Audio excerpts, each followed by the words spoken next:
Rodrigo, e aí, questão geopolítica? Não, eu concordo com o professor nesse sentido de que o primeiro vencedor, se Trump ganhar a eleição, não é o Trump, é o Putin.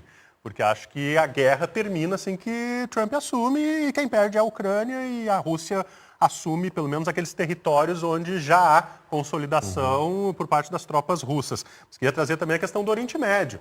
Até 3 semanas atrás eu estava em Israel e a gente percebe que Biden e Kamala, que será uma continuidade do governo Biden, tem um apoio um pouco mais comedido às ações de Benjamin Netanyahu, tanto lá no Líbano contra o Hezbollah, quanto em Gaza.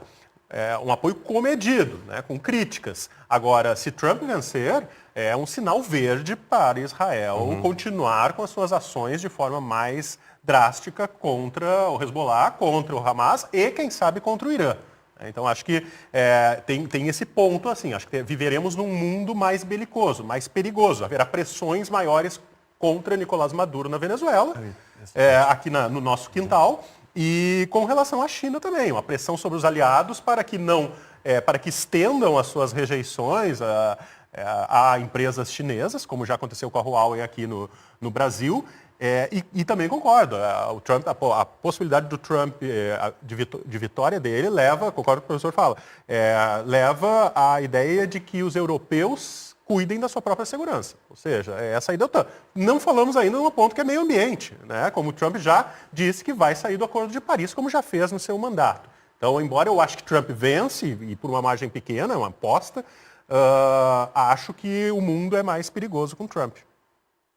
Várias questões aqui, eu fico feliz que o professor Rodrigo trouxe a questão da Venezuela. Eu acho que essa nos impacta diretamente, e nos impacta diretamente num nível que talvez a gente não veja na América Latina desde a crise dos mísseis, guardadas as proporções, mas mais de ter um teatro de uma guerra, abre aspas, fria, fecha aspas, dentro da América Latina.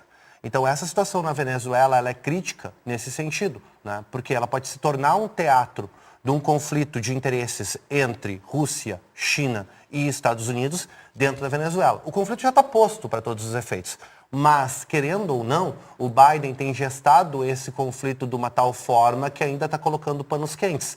Eu acho que me parece muito claro, os sinais são muito claros, que uma transição para um governo Trump torna a situação muito mais explosiva na Venezuela. Inclusive, o papel que o Brasil se permite fazer nesse momento, de tentar ser um mediador dessa situação na OEA, que, querendo ou não, é um papel que o Biden autorizou o Brasil a fazer. Querendo ou não, foi meio acordado isso. A gente vê nos movimentos que foi acordado que o Brasil ia ter esse papel dentro da OEA.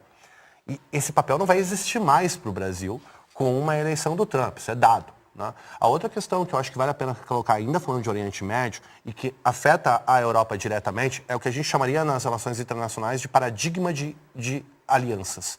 O paradigma de aliança dos Estados Unidos vai mudar.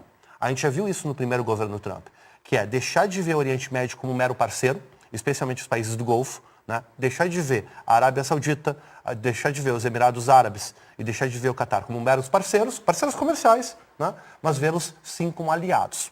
Então mudar o paradigma para inserir esses países num paradigma de aliança. E a gente vê a aproximação do Netanyahu com a Arábia Saudita, né, nesse mesmo paradigma, que inclusive foi parte da razão pela qual os ataques, né, do ano passado, de outubro, aconteceram, que foram uma tentativa de sabotar as alianças de Israel, a normalização das relações de Israel com a Arábia Saudita, exatamente, com os acordos de Abraão. Então, a gente vê esse paradigma sendo solidificado com uma potencial vitória do Trump, que muda o paradigma de alianças para a Europa, porque deixa o paradigma de alianças da Europa isolado geopoliticamente. A ideia pós-48 de alianças que nós temos, que criou o sistema internacional como nós conhecemos, né, já vem desabando, uma morte muito lenta, mas essa morte começa a acelerar se a gente vê essa nova realidade geopolítica. E ela vai favorecer partidos dessa direita, vamos chamar de nova extrema-direita, acho que não é o melhor termo, né, mas vamos chamar dessa direita que vem emergindo, aí, essa direita antissistema, dentro da Europa, ela se favorece também, porque, claro, ela vai se fortalecer diante de uma eleição do Trump. Então, isso, é claro, é igual à instabilidade, né? Mas para quem está nos assistindo, não é o romance de uma terceira guerra mundial, é algo diferente em termos geopolíticos. É um outro tipo de conflito geopolítico, um outro tipo de configuração de conflito, né? Desses tipos de conflitos proxy, de guerras um pouco denotadas de forma diferente. Então, é interessante acompanhar isso também.